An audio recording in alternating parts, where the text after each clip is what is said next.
in the tech world, it's all organic growth. You don't have that big bang that you launch and then things go downhill after that. Facebook didn't start with 1 billion users; they started with one. So it's an entirely different mindset that is what to me is killing the crypto industry.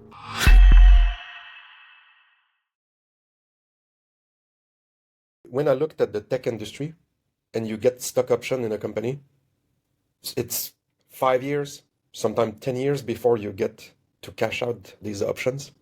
And people are willing to wait that long.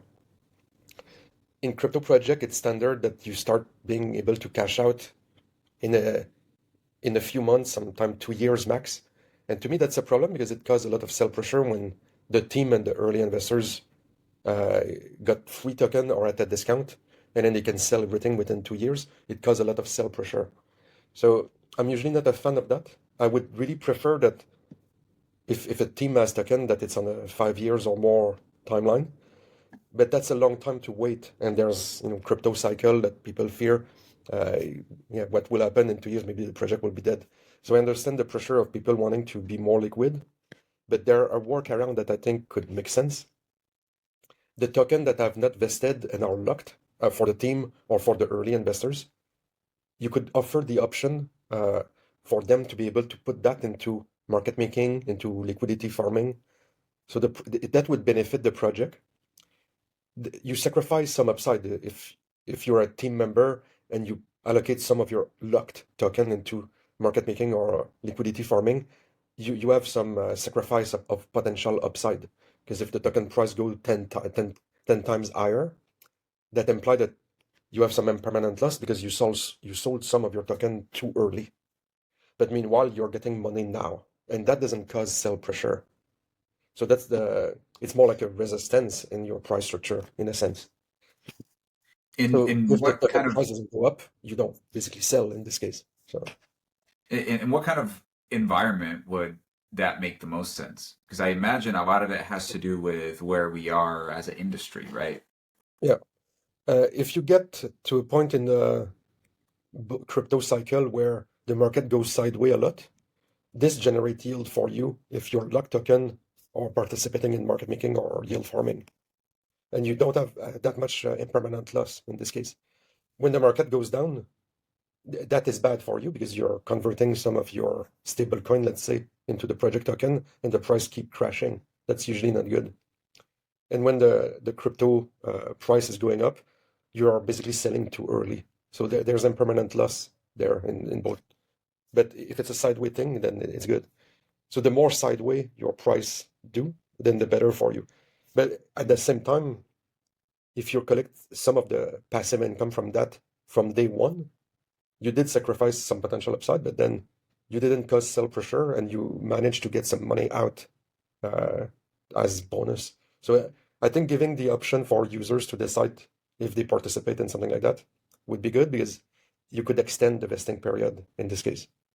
So making it 5 years mean that you would span more than maybe one crypto cycle.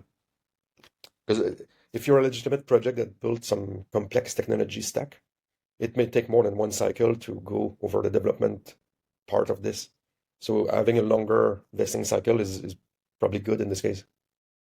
If you're just doing a meme coin, probably it doesn't matter because there's no real complex technology to be built there. But yeah, so I think it would depend on the project. What is their development cycle look like?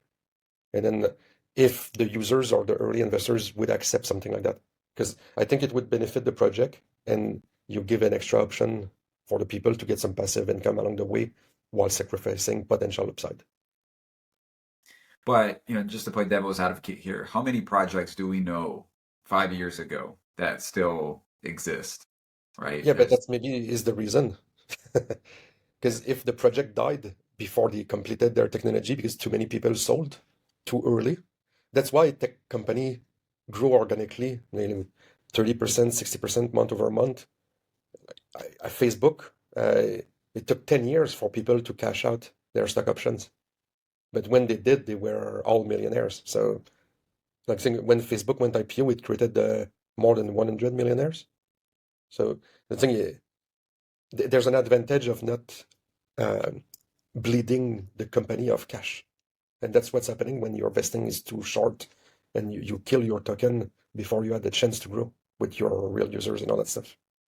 This makes me think about Tim Ferris, who worked with a lot of like tech startups and didn't ask for any money, just said, "Look, I'll help you out, for equity." That's all it was. And Yeah, obviously that paid off for him. His patience paid off. So, I mean, I see something to that, but perhaps maybe the reason why it doesn't happen is because people have tried and it didn't work. Unless, I don't know, is there a way to tell? Like if I'm an investor and I'm looking to invest in a project and I want to know, are they serious, right? Is there a way to be able to check to see how long is their vesting schedule? Like, uh, do we see any that are 5 years out? I mean, are there any projects to date that you know of?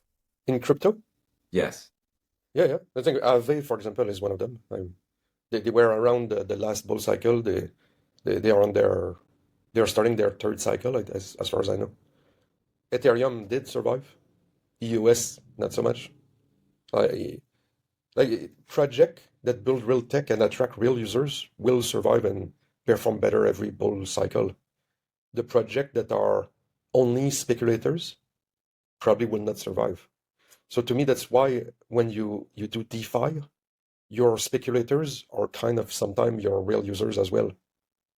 But when you're at a project like, let's take an example, Step In, where you get paid to walk, how many are real users versus just speculators?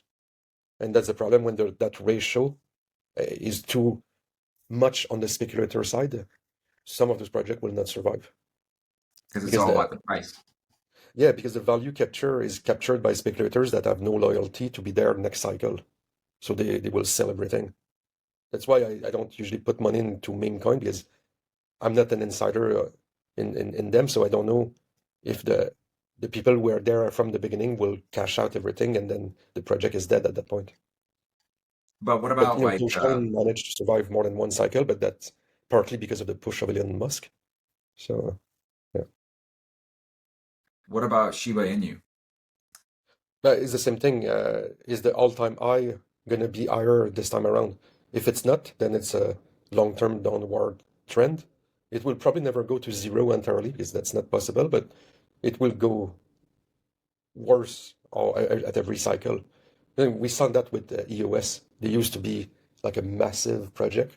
Now we never hear about them anymore. So Where did they go wrong? Like, what can we learn? Because I'll be honest, I wasn't really that much into crypto when they were at their peak. Where do yeah, you feel like they went wrong?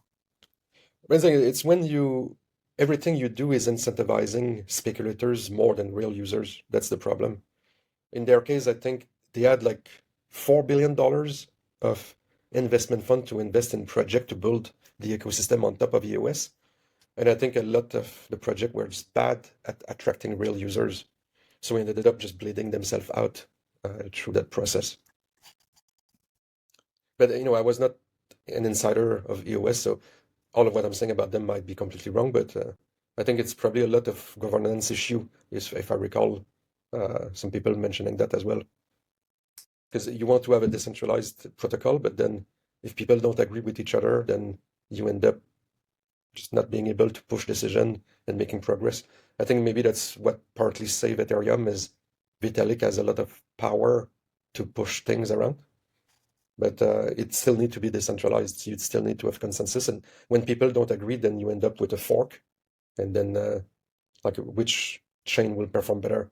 I think in the case of Ethereum, Ethereum Classic is still around, but not doing that well compared to the Ethereum that we know today. So I You think mentioned at the end of the Aave. day, Bitcoin grew organically, Ethereum grew organically.